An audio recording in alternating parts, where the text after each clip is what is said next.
kawan-kawan pencinta tanaman hias di Nusantara, bertemu lagi dengan channel Renat Juanda, channel yang membahas serba-serbi tentang tanaman hias. Kali ini kita akan membahas atau mengulik tentang tanaman aglonema yang khususnya tanaman aglonema import ya. Di sini saya dapat, dan biasanya memang saya juga selalu ambil tanaman import dari Thailand ya. Biasanya kalau dari Thailand itu ya datangnya masih bentuk-bentuk seperti ini nih kawan-kawan ya. Tuh lihat, kertasnya pun bahasanya bahasa dewa semua. Oke. Mirip-mirip bahasa Sanskerta. Jadi biasanya mereka itu dibungkusnya hanya seperti ini kawan-kawan dari Thailand ya. Jadi akarnya itu dibungkus pakai plastik ini nih kawan-kawan ya, diikat pakai plastik ini supaya mungkin tidak ada netes-netes air. Dan kalau untuk tanamannya pun hanya dibungkus seperti ini nih, pakai koran, pakai karetnya pun sama kayak karet kita tuh, karet gelang ya kawan-kawan ya. Nah nanti baru kita buka. Halo guys. Pohonnya seperti ini kawan-kawan. Ini red cherry kalau tidak salah namanya ya. Nah, adapun kawan-kawan perlu ketahui, kenapa sih ngambil tanaman dari Thailand? Terus terang aja kawan-kawan ya, bukannya saya tidak mau ambil yang lokalan. Terus terang aja bukannya saya tidak mau membeli dan menjual yang lokalan. Problemnya adalah saat ini terutama ya, dan kemarin ya, minggu-minggu kemarin ya, boleh saya bilang akhir-akhir bulan ini ya kawan-kawan ya, permintaan akan aglonema itu sangat tinggi sekali. Jadi kita balik lagi ke hukum pasar supply and demand ya. Supply sedikit, permintaannya banyak. Oleh karena itu sekarang boleh dibilang ya kawan-kawan, untuk tanaman-tanaman lokal itu sudah hampir tidak ada di petani-petani. Dalam artian kata, biasanya saya kemarin-kemarin itu kalau keliling ke petani masih dapat sekali keliling itu minimal 100 atau pernah sampai 400 spot sekali jalan. Tapi sekarang kawan-kawan, kita itu udah seperti ya istilahnya bahasa sini itu nutur ya. Istilahnya udah tinggi, udah cari-cari sana sini itu cuman dapat paling 1, 2. Kutu kupret lu lagi aja, berisik banget. Oh no, lihat ngapain sih? Ember pakai di ini nih, buat apa nih tuh? Biasa persiapan Pak. Oh persiapan ya. Ada aja dia lagi. Ya, omin. Jadi itu kawan-kawan. Jadi sekarang itu sudah hampir tidak ada di petani-petani, sekalipun ada mereka tuh nggak mau jual. Nah sementara permintaan masih banyak. Bagaimana caranya? Nah kebetulan dan untungnya saya lama sudah bermain tanaman dan saya punya kenalan yang memang dia langsung importir. Makanya pas saya ngomong sama dia, bro ambil ini dong, ambil tanaman dong, imporan lu. Loh kenapa bang? Iya, stok udah susah banget sekarang lokal, jadi mau ngambil impor lah. Ya udah silakan bang, ambil aja. Mau berapa silakan ambil. Nah alhamdulillahnya gitu kan, karena saya sudah lama bermain tanaman, tidak hanya anthurium, aglonema juga dari dulu saya punya, tetap koleksi ya. Makanya saya punya channel untuk orang yang kebetulan importir langsung dari Thailand. Nah bentuknya seperti ini kawan-kawan, importir ya. Jadi biasanya karena ini semalam saya naik motor, karena dikasih taunya tuh dadakan jam 11 malam gitu. Jadi saya pun kaget. Bang, barang turun, mau ambil nggak? Ya udah, saya jalan langsung malam-malam naik motor pula gitu kan. Biasanya bawa mobil, naik motor. Jadi kenapa saya naik motor? Karena Bang, tapi barang nggak banyak nih. jadi main kresekan kita. Biasanya saya pakai kardus-kardusan ya, tapi kali ini mewakili ya. Jadi begini biasanya kawan-kawannya bentuknya. Nah, biasanya setelah tadi dibuka dari tadi ya kawan-kawan nih. Contoh juga masih ada nih. Nah, ini masih ada nih ya. Nah,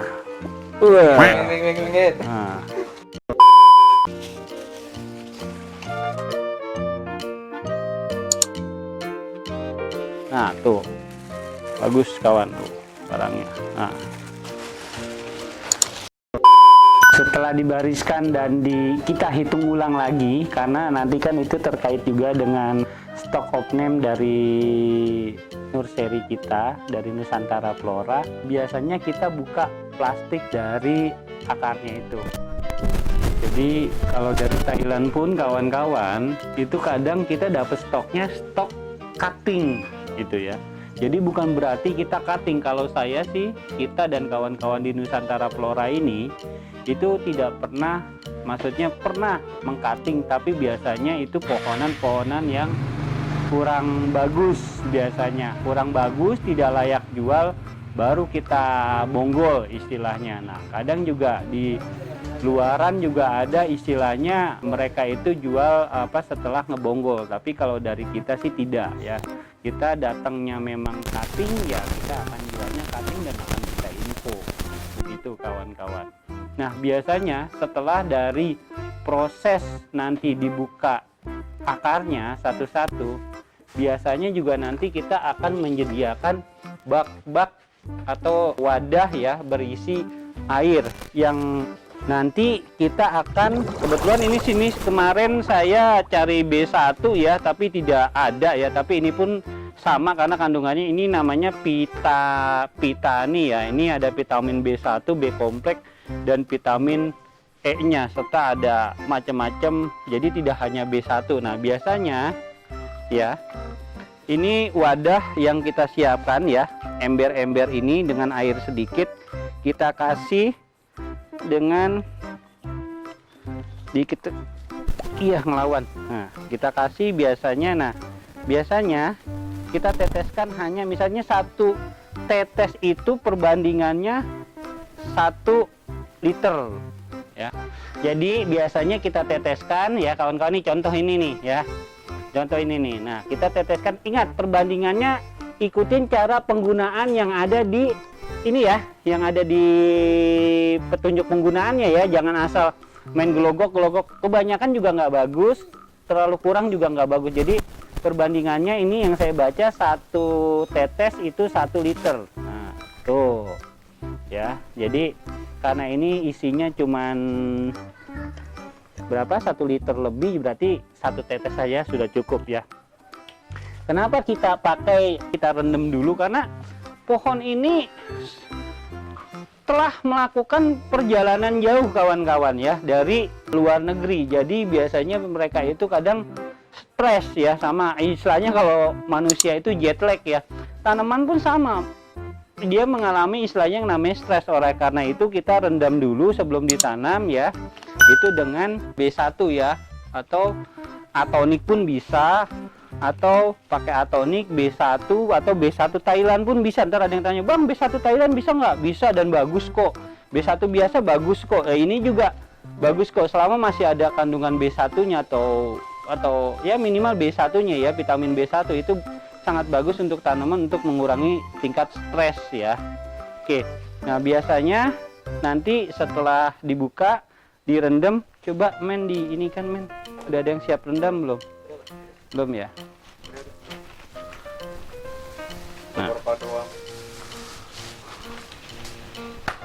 Nah biasanya direndam sini.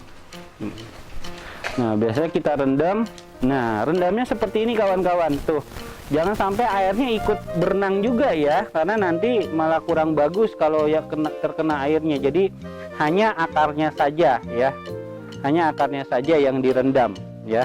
Dan ini biasanya kita rendam sekitar 30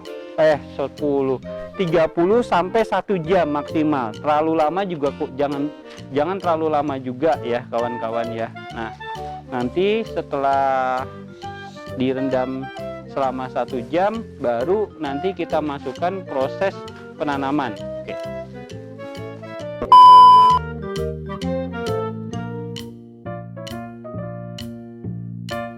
Nah, ini adalah kawan-kawan media yang kita sudah persiapkan sebelumnya. Jadi kita sudah stok terus untuk media tanam yang yang akan nanti kita pakai. Itu bisa lihat, itu ada berkarung-karung di sana ya. Itu semuanya adalah stok media untuk apabila mengantisipasi kalau ada tanaman sampai atau waktunya kita ganti-ganti pot. Nah kawan-kawan, setelah media tanam kita taruh seperti ini ya, ini kita stok ya. Nah waktunya adalah penanaman, tapi harus ada satu yang kita perhatikan kawan-kawan dalam penanaman tanaman ya. Contohnya seperti ini nih, saya ambil satu ya. Dalam penanaman pohon seperti ini ya, ini seperti ini nih, pink dalmatian ya. Harus ingat tuh, lihat, ini akarnya bagus dan kok ini akarnya bagus dan wah ternyata ada anakannya kawan-kawan satu. Oh, tuh. Ini adalah tunas calon anakan nih ya. Nah, dalam penanamannya kita harus ingat jangan sampai kita kasih pot yang terlalu besar, karena saya perhatikan banyak sekali ibu-ibu atau bapak-bapak pun saya para aglonema lover itu kadang mereka suka dipikirnya kalau naruh pot yang besar gini, nah taruh begini itu bagus ya.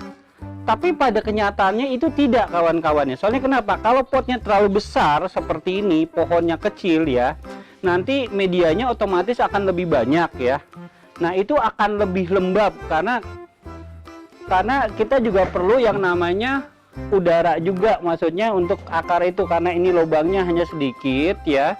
Terus potnya sebesar ini, istilahnya pohon itu jadi pertumbuhannya itu kurang bagus kawan-kawannya. Jadi malah kalau besar itu tidak terlalu bagus kawan-kawan ya. Jadi yang saya tidak rekomendasikan untuk pakai pot ini, pot ukuran 25 ini terlalu besar kawan-kawan. Ataupun pot yang sebesar ini ya, ini lebih besar lagi nih ya, ini pot 30 ya kalau nggak salah, ini pot 3 lebih besar lagi. Tapi saya perhatikan karena saya juga mengelola beberapa grup ya, atau saya sebagai admin di ada 1, 2 dan beberapa untuk grup di Facebook ya. Nanti kita akan kasih ininya apa linknya gitu ya. Itu banyak saya perhatikan kalau mereka istilah mejeng tanamannya atau apa, itu potnya segede gini dan dia naruhnya biasanya posisinya tengah begini, tapi medianya hanya setengah. Itu estetikanya nggak bagus banget ya kawan-kawan. Kita udah pernah bikin konten tentang simple tapi tidak diperhatikan itu tata cara menanam tanaman. Jadi yang bagus adalah untuk pot untuk pohon seukuran ini adalah antara pot 15 atau 17 ya kawan-kawan ya. Nah ini pot 15. Nah tuh ini pas kawan-kawan ya. Jadi jangan terlalu kecil juga, ini 15. Nah ini pot 12. Nah kalau ini kekecilan tuh luber kawan-kawan, tuh masukin akarnya pun susah. Nah ini ya, tapi ini pun oke lah ya kalau untuk tanaman. Tapi yang di idealnya adalah pot 15 tuh kawan-kawan. Nah ini bagus, jadi jangan terlalu kecil juga jangan, terlalu besar juga jangan. Jadi ya yang sedang-sedang saja lah istilahnya. Ini men, tolong ditanam yang ini nih. Nah ini langsung kita praktekkan untuk proses penanamannya ya kawan-kawan ya. Nanti dicepetin aja ya mukanya, maksudnya bisa nggak dicepetin mukanya? Mukanya yang dicepetin.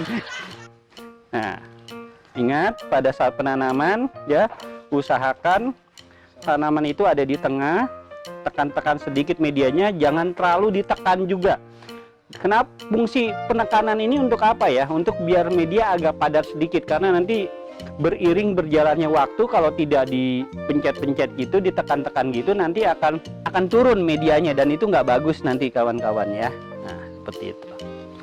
Nah sudah ditanam. Nah oke.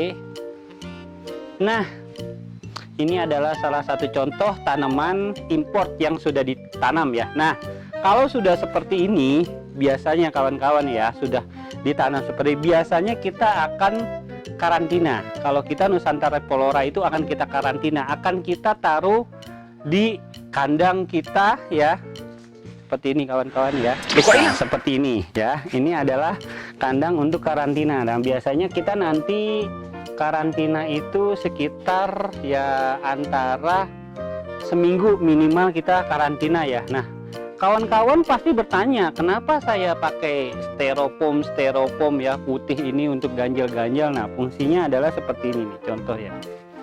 Nah ini udang sudah ditanam. Dan kenapa kita ganjel-ganjel seperti ini? Karena biasanya tanaman dari Thailand itu pada saat sampai itu biasanya mereka lemes, turun ke bawah ya, istilahnya bengkok, batangnya pun sampai bengkok gitu ya kalau boleh diperhatikan. Nah ini juga nih seperti ini nih, bengkok seperti ini nih ya. Nah seperti ini ya. Nah kenapa kita ganjal gini? Supaya nanti sosoknya itu pada saat itu kan tanaman masih lemas ya, masih stres ya, nanti pada saat dia seger, dia bagus lagi, itu tidak bengkok terus. Karena ada beberapa tanaman yang dari Thailand itu bengkok, nanti pas segernya itu dia tetap bengkok. Jadi pas daun batangnya keras, bagus, itu dia tetap bengkok, tidak berdiri ya. Nah, contohnya nih, ini sebetulnya udah bisa berdiri tuh, ya. Jadi itu kawan-kawannya. Jadi guna dari tusuk sate atau lidi dengan ujung styrofoam ini adalah sebetulnya ya untuk itu kawan-kawan, untuk tanaman. Nah, jadi nanti pada saat dia udah segar, ada seminggu, sebetulnya nggak sampai seminggu sih, 4 hari, 3 hari 4 hari itu kita, kalau kita mau copot itu udah bagus ya, udah segar sebetulnya kawan-kawannya. Contoh seperti ini ya. Ini yang sudah 1 minggu nih. Jadi setelah kita tanam tadi, proses yang kita lalui tadi, ini seminggu nih kawan-kawan, ini namanya legasi ya kawan-kawan ya. Legasi. Nah, ini tuh boleh dibilang tuh lihat ya, ini ganjelan banyak pak. Nah, ini tadinya nih turun nih kawan-kawan nih tuh, tapi sekarang udah naik sendiri dari ganjelannya tuh ya tuh. Jadi ini udah sebetulnya nggak dibutuhkan lagi nih tuh ya. Karena apa? Karena ini udah berdiri tuh. Ini pun saya yakin kalau misalnya saya copot semua udah berdiri. Oke, kita perhatikan ya, ini barang udah seminggu nih. Nah tuh, nah tuh. Jadi pada saat kita copot gini dan mau kirim ke tamu, itu pohonnya itu berdiri tegak dan ya cantik kawan-kawan nih. Nah tuh ya kan. Dah, teknik ganjel mengganjal styrofoam ini pun sebetulnya ini dipakai juga oleh kawan-kawan pencinta tanaman yang biasanya untuk ikut kontes. Kenapa? Untuk menjaga performanya itu, pohonnya itu biasanya pohonnya kan agak miring dikit, mereka ganjel agak lurus dikit. Nah, ini guna pakai ini juga kawan-kawan. Nah, kalau saya pakai teknik ini untuk pohon ini performanya bagus, jadi kalau dikirim ke tamu nanti langsung sudah bagus ya kawan-kawannya. Ada juga tamu kadang atau reseller kita lah yang mereka tanya, "Bang, kapan barang turun? Bang, kapan barang turun?" Nah, pada saat proses seperti tadi itu, mereka tuh udah ngumpul, jadi mereka tuh ngambil stok tanaman tanpa kita tanam. Udah bang, biarin saya aja yang tanam nanti di kios saya. Nah, kebanyakan adalah memang yang ambil ke saya reseller kios-kios tanaman hias. Jadi yang mereka punya kios-kios tanaman hias, atau kirim juga keluar kota, saya kirim sampai ke Papua untuk reseller kita ya. Kadang mereka juga nih, "Bang, baru sampai langsung kirim aja deh bang," gitu. Oh, kita nggak bisa ya, kita nggak bisa. Makanya setelah beberapa kali kita evaluasi, kita tetap kekeh atau tetap bilang ke mereka, tidak, jangan, kita karantina dulu selama seminggu. Kalau pohon itu bagus, kita kirim. Kalau pohon itu tidak bagus, itu nanti kita akan lakukan langkah-langkah pencegahan. Entah nanti kita kasih obat, entah kita nanti emang kalau rusaknya sudah parah, biasa kita perbanyak atau kita bonggol ya kawan-kawan ya. Makanya saya punya, kalau kawan-kawan lihat ke kandang saya yang part 2 itu banyak sekali bonggolan. Itu adalah tanaman-tanaman import yang memang sudah tidak bisa ditanggulangi lagi, soalnya tingkat kerusakan atau penyakitnya itu sudah parah ya. Mungkin itu saja kawan-kawan untuk konten kita kali ini, adalah tata cara merawat atau menanam tanaman yang baru datang dari import ya. Dalam hal ini adalah Thailand ya. Oke, buat kawan-kawan yang sudah watch and subscribe, saya ucapkan banyak-banyak terima kasih. Buat kawan-kawan yang mau tanya-tanya atau tanya, "Bang, pohonnya berapa sih?